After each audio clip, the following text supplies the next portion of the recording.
દાદા? સદદેવદાસ અમરદેવદાસ। હું શાસ્ત્રી પ્રવીણચંદ્ર જોશી, પરબધામ।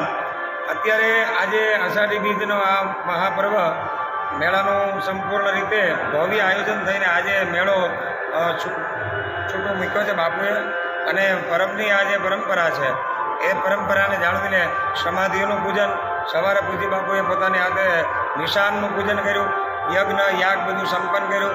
લાખોની મેદનીમાં અત્યારે આંબાવાડિયામાં રસોઈ, પ્રસાદ, ભોજન અને ભજન આ ત્રિવેણી સંગમ સાથે અત્યારે ભવ્યાથી ભવ્ય મેળાનું એટલું બધું આમ કે જોર છે। ચારે બાજુ અત્યારે જનમેદની કંઈ સમાધિ નથી, અને આ પરબની એક જે પરંપરા છે એ પરંપરાને પૂજ્ય કરશનદાસ બાપુએ જાળવી અને આ મેળાને આ વખતે ગર્વ લે એવો મેળો અહીંયા પરબની અંદર ઉપસ્થિત રહ્યો છે, અને બહુ સુંદર રીતે સુવ્યવસ્થા, સારી રીતે જન સમુદાયે પણ પોતાનો સપોર્ટ આપીને સનાતન ધર્મના જય જયકાર સાથે પરબના પીરની જે ખાસ કરીને અષાઢી બીજનું મહત્વ અને ખાસ કરીને આ પરબની જે પરંપરા દેવદાસ બાપુ અને અમરમાના વખતથી હાલે છે એ પરંપરાને લઈને અત્યારે આ સનાતન ધર્મના ઉજળા નામને મોડું આપી અને આજે આ પર્વ એટલો બધો સુંદર રીતે ઉજવાઈ રહ્યો છે।